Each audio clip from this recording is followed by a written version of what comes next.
નમસ્કાર, વંદે માતરમ. ગેટ્સ થિયરીમાં આપનું સ્વાગત છે.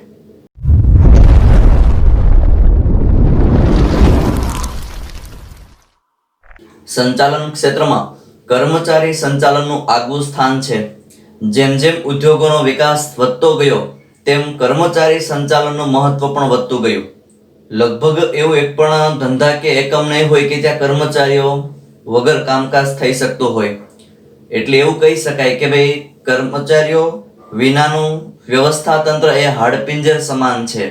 ખરેખર આમ જોવા જઈએ તો ધંધાકીય એકમની અંદર કામ કરનાર જે વર્ગ છે તે એટલે કર્મચારી, અને એના વગર ધંધાકીય એકમ શરૂ થઈ શકતું નથી, લાંબો સમય ટકી શકતું નથી, પોતાના ધ્યેય પ્રાપ્ત કરી શકતું નથી. મતલબ કે ભાઈ ધંધાકીય એકમે પોતાના ધ્યેયને પૂર્ણ કરવાના છે, પોતાના કાર્યને પૂર્ણ કરવા છે, તો ત્યાં કોઈ કામ કરનાર વર્ગની જરૂરિયાત પડશે, અને તે વર્ગ એટલે કર્મચારી વ્યવસ્થા. એક બાબત સમજવા જેવી કહી શકાય કે ભાઈ આપણા કોઈ યંત્ર સાધન સામગ્રી હોય અને એની આપણે જો વ્યવસ્થિત કાળજી લેવામાં આવે તો એ આપણે લાંબો સમય સુધી ઉપયોગમાં લઈ શકાય છે. દાખલા તરીકે આપણી ગાડી હોય તો એ આપણે ગાડીની વ્યવસ્થિત આપણે માવજત કરતા હોઈએ તો એ લાંબો સમય સુધી આપણે ગાડી ઉપયોગી થઈ શકે છે. સેમ ટુ સેમ એવી અલગ અલગ પ્રકારની મશીનરીમાં પણ હોઈ શકે છે. તો એવી રીતે હું ધંધાકીય એકમમાં જો કર્મચારીની માવજત કરવામાં આવે છે, એનો મતલબ કે ભાઈ કર્મચારીઓને હું કેર કરવામાં આવશે તો એ વ્યક્તિ મને લાંબો સમય સુધી ઉપયોગી થશે. મારું જે કામ છે, મારી સાથેનો જે સંબંધ છે એ મારી સાથે નજીક રહેશે તો એ લાંબા સમય સુધી કામકાજ કરતો રહેશે અને ધંધાકીય એકમના ધ્યેયોને પણ સિદ્ધ કરવામાં એ મદદરૂપ ભૂમિકા ભજવશે. તો આવી રીતે કે કર્મચારીને સાચવવાથી એ આપણા ધંધાકીય એકમના બધા કાર્ય પોતે સાચવી લે છે.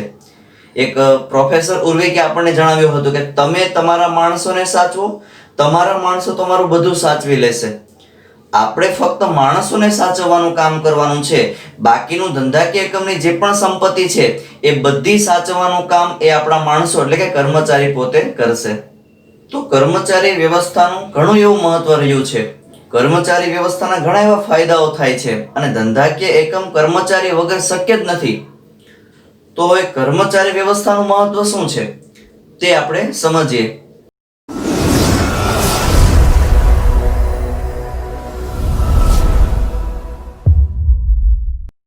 કર્મચારી વ્યવસ્થાના મહત્વની એક ચાવી છે સચાકા એક પ્રસંગ.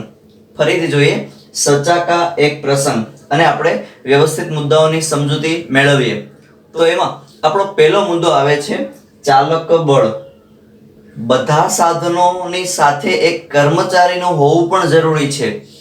સંનિષ્ઠ કર્મચારીઓનો સમૂહ આપણી પાસે હશે તો જેમ સાધનો ઉત્પાદન પ્રક્રિયામાં મદદરૂપ થાય છે એવી રીતે કર્મચારી પણ એ ઉત્પાદન પ્રક્રિયામાં ખૂબ મહત્વનો ભાગ એ ભજવે છે. ત્યારબાદ આપણો બીજો મુદ્દો છે પ્રવૃત્તિઓ ગતિશીલ રહે. બધી પ્રવૃત્તિઓ કરનાર તો એ કર્મચારી ગણ છે.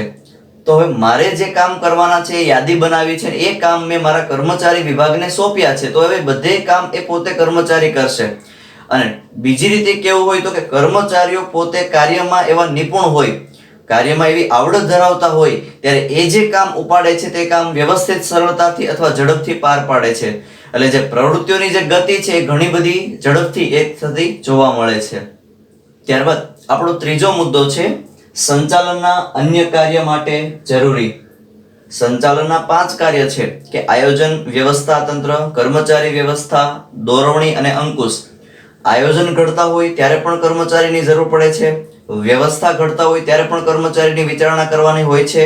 કર્મચારી વ્યવસ્થામાં પણ કર્મચારીનો ખ્યાલને ધ્યાન રાખવામાં આવે છે કે બેને કઈ રીતે મેળવ્યા છે, તો એને તાલીમ માટેની વ્યવસ્થા શું છે, લાંબો સમય ધંધાકીય એકમની અંદર ટકે, એને કાર્ય સંતોષ મળે, એને આત્મસંતોષ મળે, એ બાબતોની ધ્યાન રાખવામાં આવતું હોય.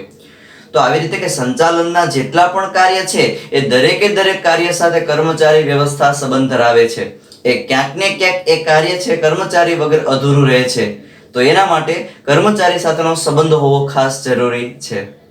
ત્યારબાદ આપણો ચોથો મુદ્દો છે એકમના હાથ પગ. એક માનવ શરીરની વાત કરીએ કે ભાઈ આપણા શરીરની અંદર જે મગજ જે વિચારવાનું કામ કરે છે તેમ ધંધાકીય એકમમાં વિચારવાનું કામ આયોજન કરે છે.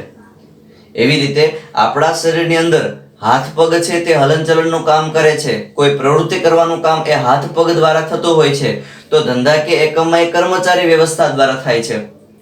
એટલે એમ કહી શકાય કે ભાઈ ધંધાકીય એકમના જે હાથ પગ છે તે કર્મચારીઓ છે. ધંધો પ્રગતિ કરે છે, વિકાસ કરે છે, ગ્રોથ કરે છે, એ જેટલો પણ એ આગળ આવે છે તો એની પાછળનું કારણ એ ધંધો તો નિર્જીવ છે, એને પ્રગતિમાં લાવવાનું કામ છે કર્મચારી દ્વારા શક્ય બન્યું હતું. એટલા માટે કર્મચારીને એકમના હાથ પગ કહી શકાય. આ 2 અથવા 3 માર્કમાં વિધાન સમજાવવામાં સવાલ પૂછી શકે છે. ત્યારબાદ આપણો 5મો મુદ્દો છે કર્મચારીઓમાં સંતોષ. આપણો જે કર્મચારી વિભાગ જે કામ કરે છે તેને ઘણા એવા ફરિયાદો હશે, ઘણા એવા પ્રશ્નો હશે, પણ એ પ્રશ્નોનું યોગ્ય નિરાકરણ કરવામાં આવે તો હવે એની પાસે પ્રશ્નો રહેતા નથી. એ પ્રશ્ન વગર એ પોતે કામકાજ કરે છે. આમ કહી શકાય કે ભાઈ વ્યક્તિના મનની અંદર ઘણી બધી એવી ગૂંચવણ ઊભી થઈ હતી. એ ગૂંચવણને દૂર કરવાથી એ વ્યક્તિ સંતોષકારક કામ કરે છે. ત્યારબાદ આપણો 6થો મુદ્દો છે સંબંધોમાં સંવાદિતતા.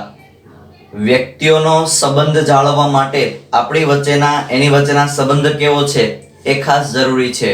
મારી સાથે એ વ્યક્તિ કર્મચારી વિભાગને માલિકોને કર્મચારી સાથે કંઈક અણબનાવ તો બનતા નથી ને, અથવા કંઈક કર્મચારી જે પ્રમાણે કામકાજ કરે છે તે જ પ્રમાણે વેતન મળે છે કે નહીં. તો આવી બધી બાબતોનું ત્યાં ધ્યાન રાખવામાં આવતું હોય તો વ્યક્તિને ખાસ જોવા જઈએ તો કે અપમાન થતું નથી. એ જેટલું કામ કરે છે ને એટલું વેતન આપવામાં આવે છે. એ જે પણ કંઈ પણ એની બાબતના કોઈ પણ પ્રશ્ન હશે તો એ પ્રશ્નનું નિરાકરણ કરવાનો પ્રયત્ન કરવામાં આવે છે. કર્મચારીનો ઉત્સાહ વધે એ માટે અભિપ્રેરણ દ્વારા પણ એને કંઈક નાણાકીય કોઈક એને એવી મદદ કરવામાં આવે છે. આમ કહી શકાય કે ભાઈ વ્યક્તિની અહીંયા બધી જરૂરિયાતો પૂર્ણ થતી હોય એવું જોવા મળે છે અને એના આધારે એ માલિકો સાથેના સારા એવા સંબંધ જળવાઈ રહે છે. ત્યારબાદ આપણો 7મો મુદ્દો છે એકમની પ્રતિષ્ઠામાં વધારો. સંતુષ્ટ અને કર્મનિષ્ઠ કર્મચારીઓનો સમૂહ છે ને એ ધંધાકીય એકમ માટે અમૂલ્ય મિલકત છે. સારા એવા શ્રેષ્ઠ કર્મચારીઓ જો ધંધાને મળ્યા હોય ને તો એ ધંધાને ઘણી બધી પ્રગતિના શિખરો સર કરાવી દે છે. તો આવા કર્મચારી મળ્યા હશે અને એવા કર્મચારીથી ધંધાકીય એકમ પ્રગતિ કરે તો એકમની પ્રતિષ્ઠા ઘણી બધી એવી વધી શકે છે. ત્યારબાદ આપણો છેલ્લો મુદ્દો છે સતત ચાલતી પ્રક્રિયા. કર્મચારીઓ વિના ધંધાકીય એકમનું અસ્તિત્વ શક્ય જ નથી. ધંધાકીય એકમની શરૂઆત થઈ એટલે કર્મચારીની જરૂરિયાત વર્તાણી. ધંધો જ્યાં સુધી છે ત્યાં સુધી કર્મચારીની જરૂર પડશે.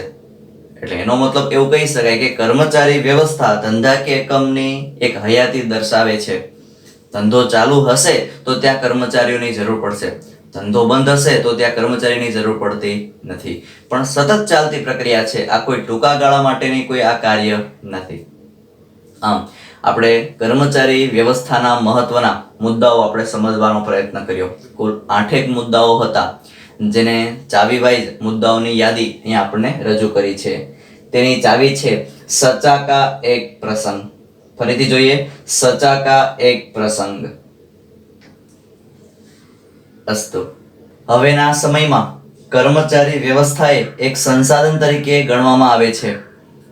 એનો મતલબ એમ કે ભાઈ કર્મચારીઓ એક સંપત્તિ તરીકે ગણવામાં આવે છે. સારા કર્મચારી હોવા ધંધાકીય એકમ માટે મિલકત સમાન છે. ધંધાકીય એકમની પ્રગતિ કરવાનું કામ, ધંધાકીય એકમની પ્રતિષ્ઠામાં વધારો કરવાનું કામ છે કર્મચારી દ્વારા થતું હોય તો હું કર્મચારીઓ માટે હું શું નવું કરી શકું?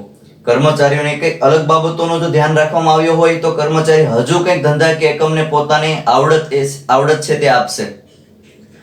તો હવે એવી કઈ બાબતો છે એનો આપણે અભ્યાસ કરીએ. એનો મતલબ કે માનવ સંસાધન સંચાલન તરીકે કર્મચારી વ્યવસ્થા.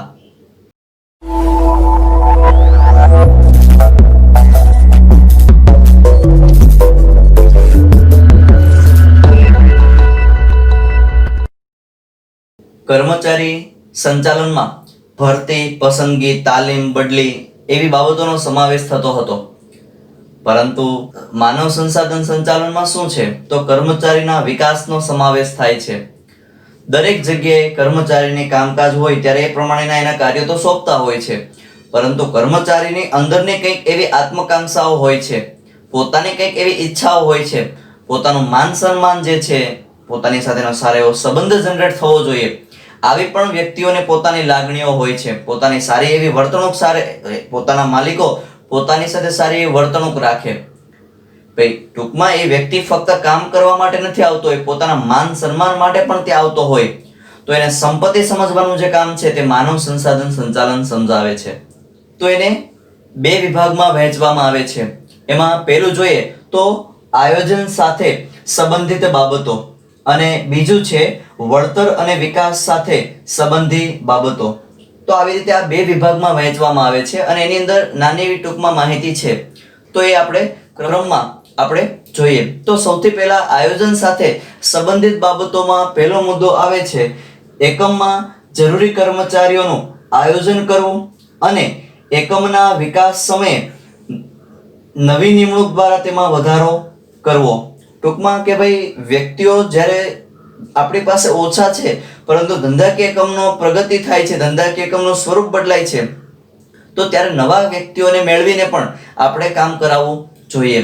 ત્યારબાદ આપણો બીજો મુદ્દો છે સમય, સંજોગો અને પરિસ્થિતિ મુજબ જરૂર જણાય ત્યાં કાળજીપૂર્વક કાર્યવાહી કરી કર્મચારીઓની સંખ્યામાં ઘટાડો કરવો.